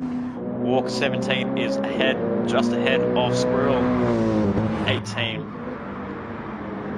Sorry, Walker 17 ahead of Squirrel 18. So Squirrel, the leader of amateur class. The next driver in line is Marty McFarty.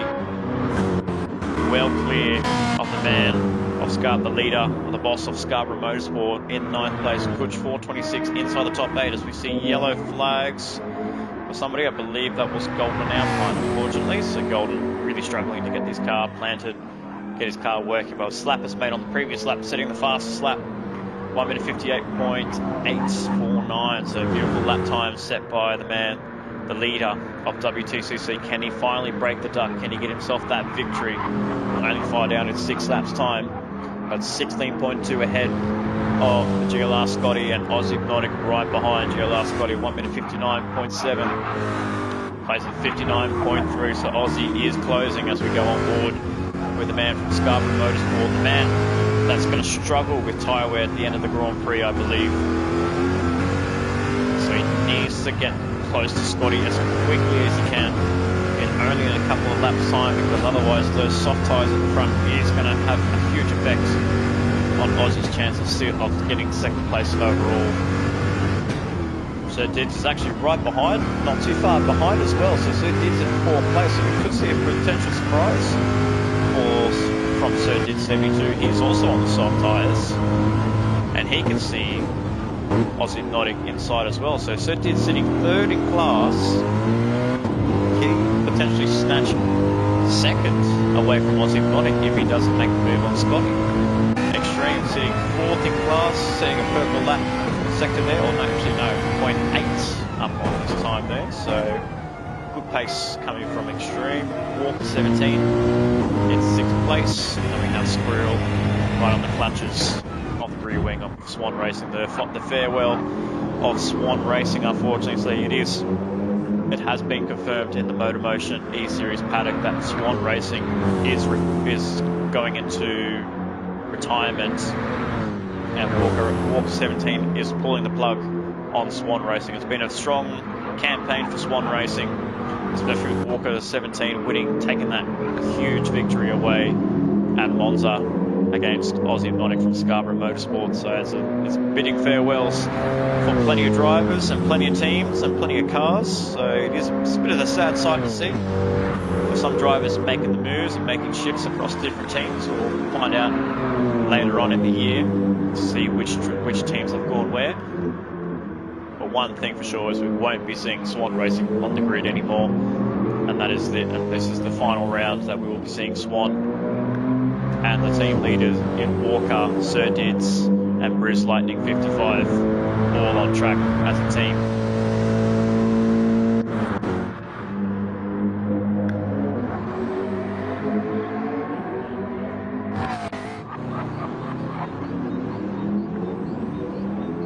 Slapper's made 117. He's just getting a little bit hampered there, a little bit slower on his lap time there. 1 minute 59.99999999992. Maybe if we want to get to milliseconds, we want to get to microseconds. But Scotty still holding on to P2. Aussie closing in, but so is Sir Did. So the battle for second is not over. 5 laps to go. Sir Did's going on a personal best on 59.7. Aussie Hypnotic in the 59.4, and Scotty in the 2 minutes, so he's the first man in the 2 minutes. But look at that, you can see the tyre wear compared to these two drivers. Aussie Hypnotic is really using those tyres up, and he is going to run out of tyres at the end of this Grand Prix. Aussie Hypnotic's going to really struggle at the end, but he needs to find a way behind to get past Scotty as quickly as he can. Struggling through 130R, the rear of the car just wants to go onto the exit curb, but Aussie fighting it and not showing no quarter, no mercy on his Corvette C7. As he's coming down onto the pit straight to start lap 31 or 34, so 4 laps to go for Aussie Hypnotic to make a move on GLR Scotty. As things stand, ladies and gentlemen, all titles will be going to WTCC for both Slapper's mate GLR Scotty, Squirrel 18, and even the team's title will be going towards WTCC as it stands on lap 31 or 34, but it is not over yet. Not over until the last corner of the final lap. We'll see we'll greet the checkered flag, but Slapper's mate is in prime position to take victory and the overall round victory and the championship for Pro Class. So as we run through the order, we have Slapper's mate 117 in first, GLR Scotty under pressure from Aussie Hypnotic in third, Sir Dids closing in on the drive to head in 4th place. Extreme after a late pit stop in 5th place, 20 odd seconds behind Sir Dids. Then we have Walker 17 and Squirrel 18 inside 6th and 7th place. Kuch 426, the solo Bingo Bango Racing Ferrari driver inside the top 8. Briz Lightning 55 in 9th place. And then Osto 101, the leader of Ned Racing, inside the top 10 with Marty McFarty, the challenger that could stop Squirrel 18 from winning the title. Unfortunately, sitting in 11th place and plenty of seconds behind Squirrel 18. And then Golden Alpine rounds up your 12 drivers this evening with the DNS coming from Chops 1983, Roddy Dogs, and the DNS from Robbo Sport Racing, which I actually heard from the paddock in the interviews pen that Robbo Sport was actually having that car was ready. I will add. So mind you, so I do apologise. I did hear from what I heard in the rumours that the car was ready to go from Robbo Sport Racing. And unfortunately for Robbo Sport, they just missed the cue. As we see Roddy Donks go for an excursion through the hairpin. They just missed the cut-off point to get the car into the pit lane and onto the track.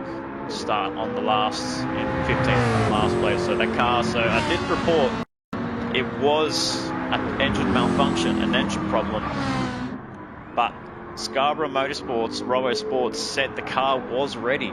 He said it was ready to go. He was about to suit up, get in the car, but unfortunately he just missed the cut-off point, and Scarborough Motorsport couldn't get their third car onto the grid. This is a shame, because I believe Robbo was in 6th place in qualifying at the end of qualifying. So huge developments there coming from Scarborough Motorsport and with the FIA. But with only 3 laps to go, no changes have been made so far. I have seen now Squirrel 18 is ahead of Walker 17, making a move on that last lap.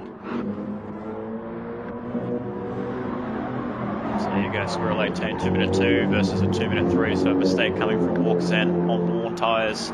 Squirrel on much more worn tyres, so we'll add as well. So Squirrel's struggling. So he's been struggling all day with the car, but the struggles are not enough for Marty to catch up to Squirrel. So Squirrel's actually managed to rectify these problems on the track, and yet, unfortunately for Marty, not able to get himself anywhere near Squirrel 18. So you see a slow moving Golden Alpine. Nothing doing there.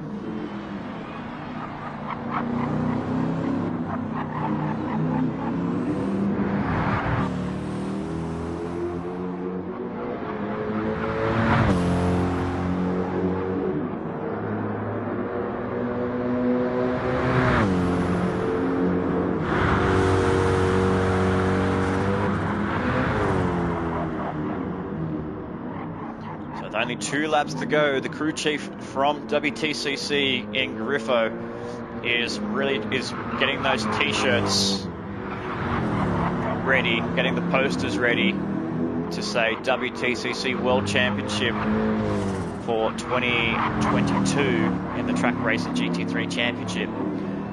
So the t-shirts are getting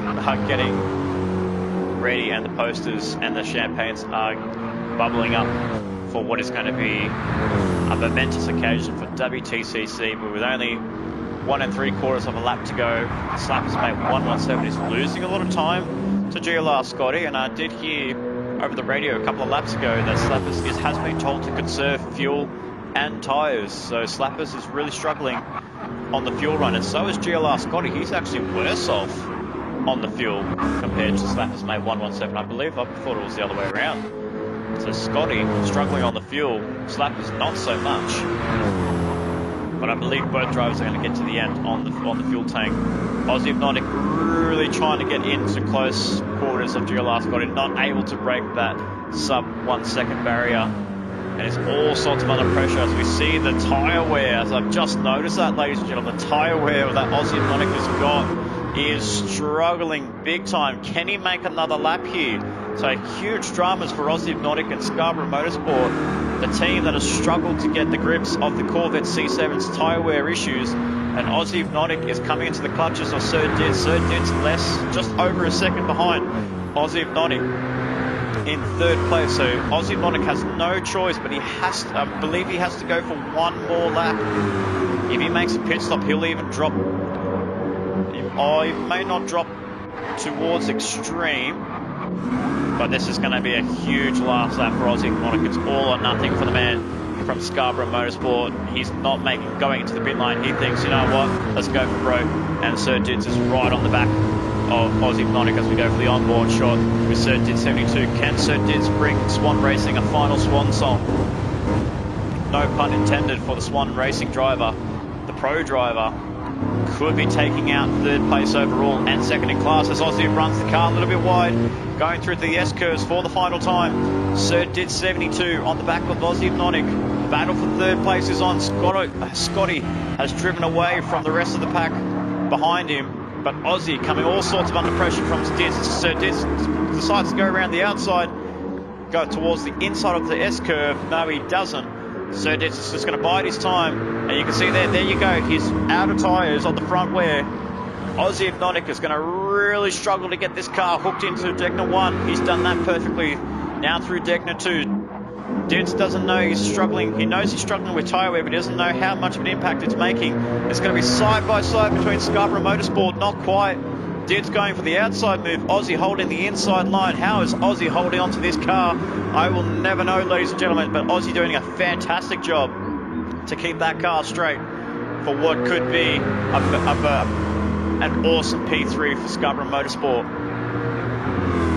He's gapped Sir Dids a little bit now, going through Spoon Curve, but Dids has got a lot more momentum on him as fresher tyres, and as we cut towards the front, the battle pack, cut away from the battle pack, we lead to the front, and what a drive it's been for Slappers Mate 117, taking the lead, taking pole position, and the man the boss of WTCC will not take the victory, will not only take the victory, he will take the championship for pro class for WTCC. So well done to Slappers Mate 117, GLR Scotty coming through to second place, taking the Pro-Am title, and then the battle pack here between Aussie and Dids, and Aussie's just held on. How has he done that? And Aussie takes third place, Sir Dids in fourth.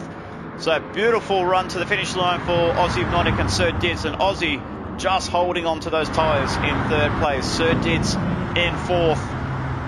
Wow. That was so close between Aussie Exotic and Sir Dids. We see Squirrel Extreme coming across the line in fifth place, and then the man that nobody could touch in amateur class, Squirrel 18, your champion for amateur class. Congratulations to Squirrel, top 6 for WTCC, and that is clinching the team's championship, and the team's championship goes to WTCC World Touring Car Championship Racing. Slappers Mate, champion of pro class. GLR Scotty, champion of Pro-Am class. And then Squirrel 18, the champion of amateur class.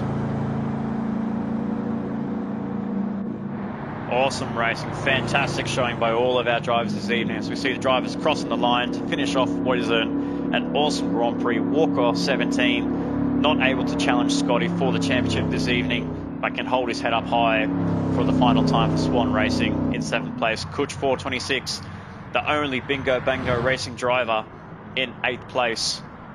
Briz Lightning 55, rounding up in 9th place, and Osto 101 in 10th. Marty McFarty in 11th, and Golden Alpine a lap down, but holding on to 12th place with DNS coming from Chops 1983, Roddy Dongs, and RoboSport. What a season it has been for WTCC.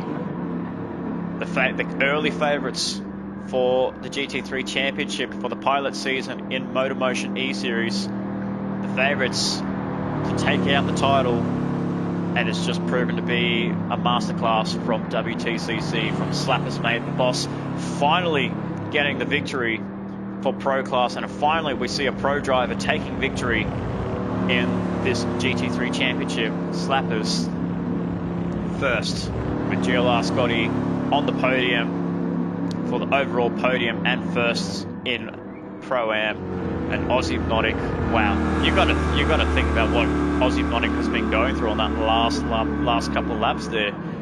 No tyres on the front, the rears have almost gone as well. How did he not lose that to Sir Dids? 72, I will never know.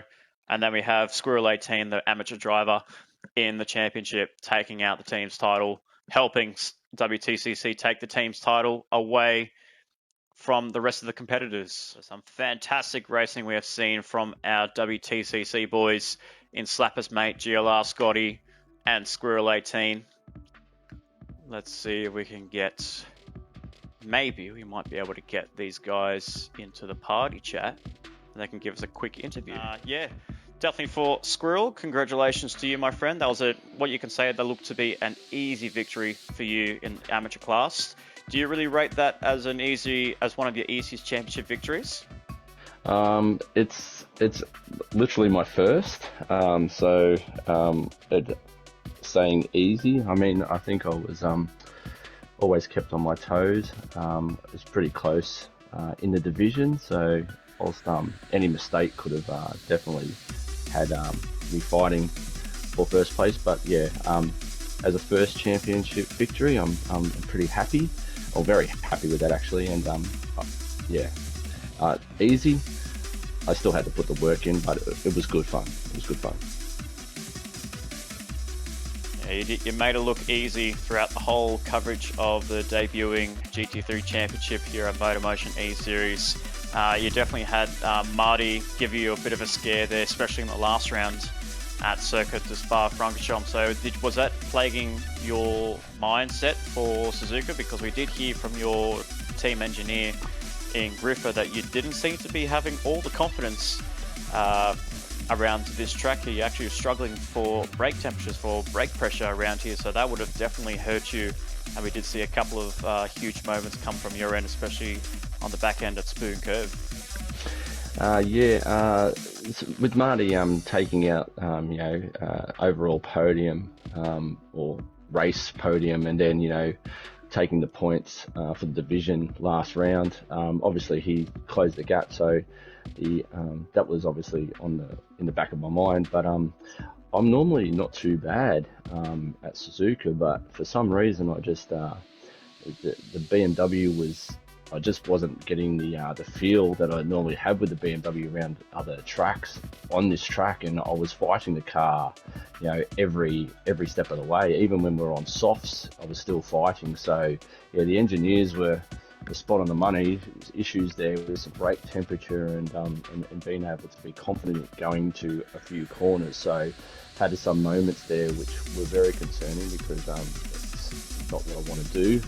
And yeah, left the door open for Marty to be able to potentially take the points and kick me off the podium. But luckily I was able to recover and get the division win. Absolutely, and you've definitely showed your class throughout the whole campaign. It's only a short round for this Pilot Championship here at MotorMotion. We're talking to one of the co-founders of MotorMotion E-Series, and also with another co-founder of MotorMotion is the Pro-Am driver in GLR Scotty. Hopefully we can be hearing your voice through the stream here, but two victories under your name, GLR Scotty. 2 overall victories under your name here at MotorMotion Esports E-Series, and an overall second place and a win in Pro-Am class. So your dominance here in MotorMotion is proving to be untouchable.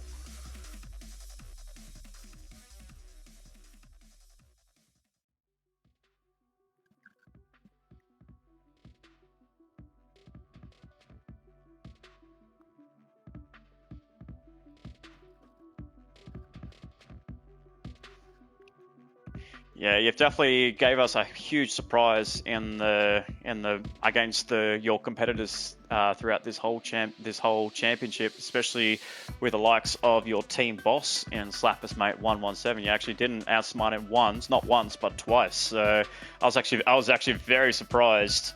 To not hear any team orders going through to the WTCC campaign, as I'm getting word from the comments that unfortunately your voice isn't coming through onto the PlayStation, unfortunately. So that's all right. So you might be able to rectify that quickly. Hopefully we can get can you hear me on? All right, so I believe if you go to party screen, and then you go to party option, audio options, and then you have allow your voice to be shared. You have to set it to always allow. All right. Yep. So yep, there we go. So all technicalities aside, obviously these drivers are not ready. Neither am I. But hey, we do what we can around here. But yeah, but going back to GLR Scotty and reverting to that question. But yeah, obviously against 15 drivers, were you putting yourself up there as a potential race victor throughout this whole champion, not just in pro class, but overall victories? Absolutely not. I thought I was going to be more of a mid-pack sort of runner, looking at the names of the people who I'd be up against, because I've raced against quite a few of them before and they've usually left me behind. But Wade was able to pick a pretty decent solid car with his car selection, and I was able to just sort of mesh with it pretty well, sort of learnt how to drive it, how to get the power down without lighting up the rears, and it really paid dividends at each circuit for me, except for obviously Monza, which was a bit of a disappointing round, but you know, we've all got to have them, and to come away with 2 overall victories, a class victory and a second place against 15 pretty elite drivers, I think that's pretty good going. And there was definite calls for Scotty to switch from Pro-Am to Pro. He didn't look like a Pro-Am driver in the opening round there, so I myself... Yeah, unfortunately you're locked in for your current series that you're in. You're locked into your class, but I reckon there'll be some movement. Yeah, absolutely. And yeah, you definitely showed your pace and you showed your confidence, especially I think people are up and down the paddock are just calling you the tyre saving maestro, where you're actually the only driver on the grid is actually able to save tyres, and that's actually come pretty handy, especially in this race. Particularly, you actually went one lap overcut on Slappers, yeah. Went 117 on the tyres, and even that strategy call that you made at Watkins Glen with tyre management, and fuel saving, it just turned out to be the perfect combination for you. Yeah, I think one of my strengths was working out a strategy for each round. I've been sort of really focusing on working out strategies, and I've had a bit of help with some other people as to how to figure out a strategy, like how to figure out where the best time to pit for tyres and how to look after your tyres as well. And yeah, it's really paid dividends to be able to go those extra couple of laps and still pit with the same amount of fuel as those that have pitted 2 laps earlier. Or to be able to run a couple of extra laps on a faster compound of tyre, so that way I can run a couple of less laps on the slower compounds. Yeah. And yeah, it really comes together at the end. It may not seem like it at the time, there's times where I'm driving around thinking, shit, this feels slow, but it actually does pay dividends at the end when it all comes together. Absolutely.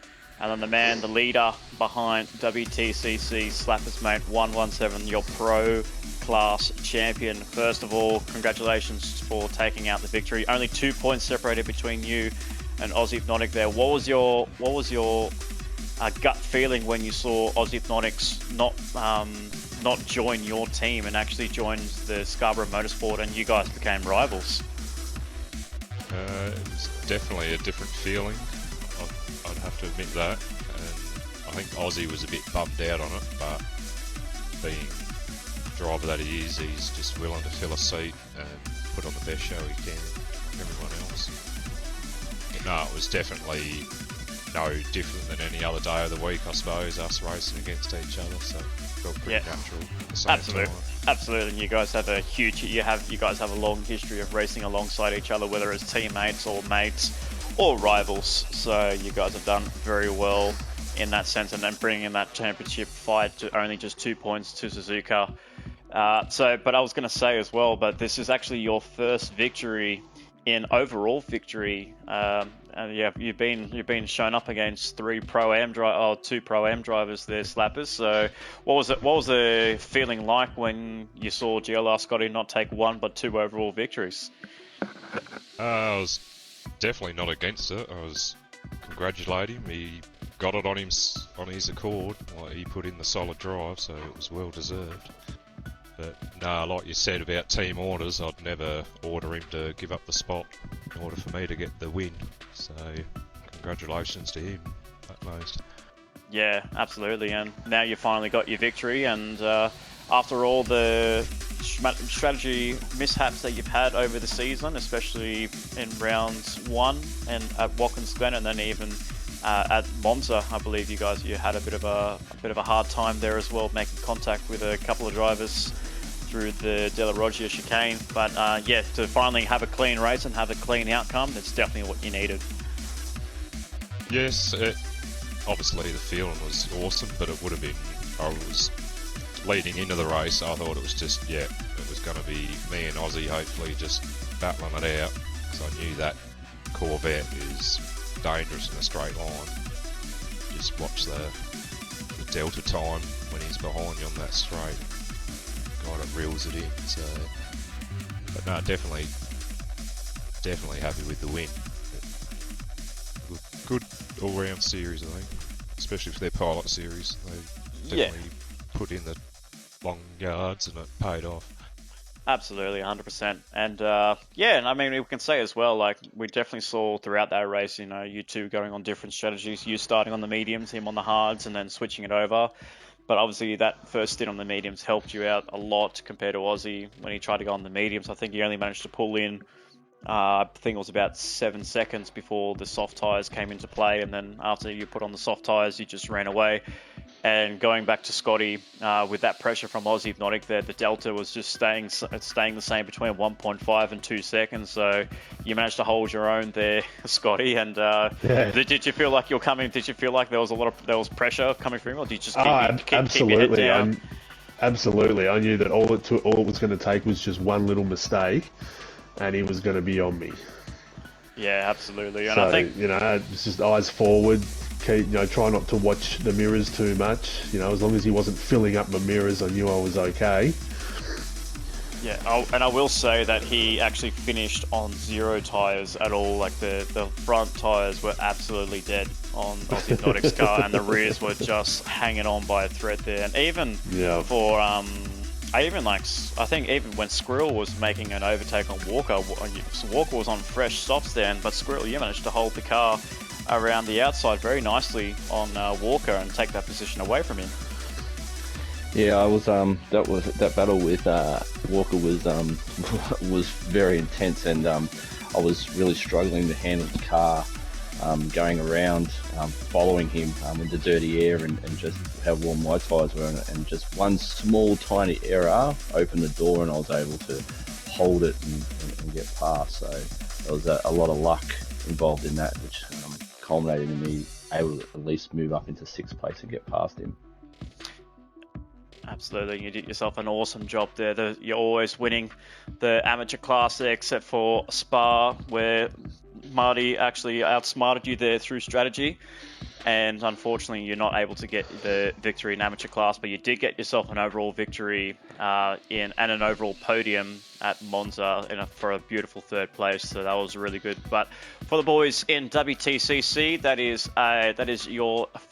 the inaugural Teams Championship going back to WTCC for Slappers Mate 117, your Pro Class Champion, GLR Scotty, your Pro M Class Champion, and Squirrel 18, your Amateur Drivers Champion, and all 3 of them winning their titles respectively, as well as bringing home the Teams Championship. But thank you, boys, for joining me in the commentary box, and thank you guys very much for tuning in to this pilot season here at MotorMotion E-Series, sponsored by Trak Racer. So on behalf of myself, Nicholas Pautasso, and the boys here at WTCC, taking home all titles available here at MotorMotion E-Series, thank you so much for tuning in. Stay tuned for the next series coming in, which will be MotorMotion E-Series TCR Championship, that we can't wait to bring you in a couple of weeks' time, so stick around for that. But for now, and for the GT3 boys, thank you for tuning in for this wonderful championship. We'll catch you guys next time.